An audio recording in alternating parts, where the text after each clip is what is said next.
کیا آپ جانتے ہیں روضہ اقدس صلی اللہ تعالیٰ علیہ وآلہ وسلم کے اوپر موجود گنبد خضرا کا رنگ ہمیشہ سے ہی سبز نہیں تھا، بلکہ مختلف حکمرانوں کے دور میں اس کا رنگ تبدیل کیا گیا اور اس کی تزئین و آرائش کی گئی۔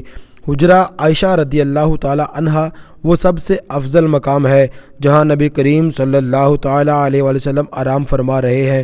اس حجرہ مبارک پر پہلے کوئی گنبد نہ تھا، چھت پر صرف آدھے انسان کے قد کے برابر 4 دیواری تھی، تاکہ اگر کوئی کسی بھی غرض سے مسجد نبوی کی چھت پر جائے اسے احساس رہے کہ وہ نہایت ہی ادب کے مقام پر ہے۔ دلچسپی کی بات یہ ہے کہ خلافت عباسیہ کی ابتدائی دور میں علماء و صلحاء حضرات کے مزارات پر گنبد کی تعمیر کا سلسلہ شروع ہوا۔ پھر دیکھتے ہی دیکھتے یہ سلسلہ بغداد، دمشق میں دینی شخصیات کے مزارات پر پہنچا اور وہاں گنبد بننے شروع ہو گئے۔ بغداد میں امام اعظم رحمۃ اللہ علیہ کے مزار پر گنبد سلجوقی سلطان ملک شاہ نے 5ویں صدی میں تعمیر کروایا۔ اس طرح کی طرز تعمیر کو مصر میں خوب رواج ملا اور وہاں قلیل مدت میں بہت سے مزارات پر گنبد بن گئے۔ جب قلاوون خاندان کا دور آیا تو گنبد تمام مسلم علاقوں میں عام ہو چکا تھا۔ سلطان قلاوون نے جب روضہ رسول صلی اللہ تعالیٰ علیہ وآلہ وسلم پر حاضری دی تو اس وقت پہلی مرتبہ گنبد بنانے کا فیصلہ کیا گیا۔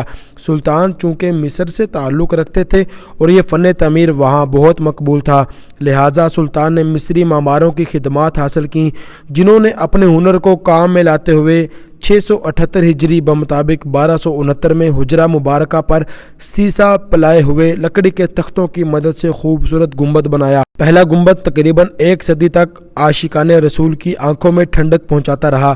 پھر وقت گزرنے کے ساتھ ساتھ لکڑی کے تختوں میں سے چند تختے ضعیف ہو گئے، چنانچہ سلطان ناصر بن قلاوون نے گنبد اقدس کی خدمت کی۔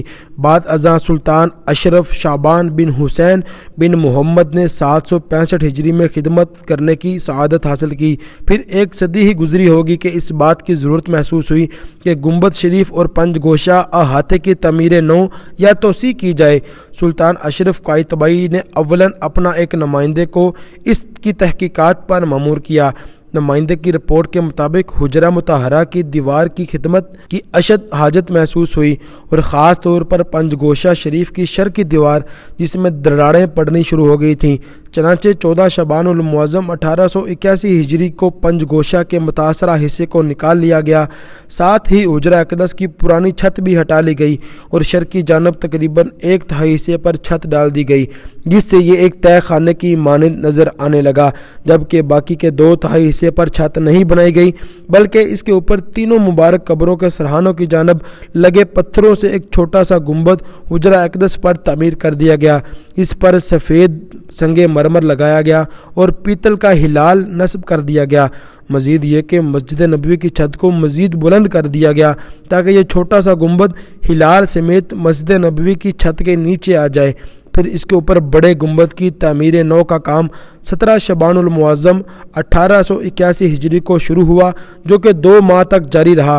پھر 7 شوال المکرم 1881 ہجری کو اختتام پر پہنچا۔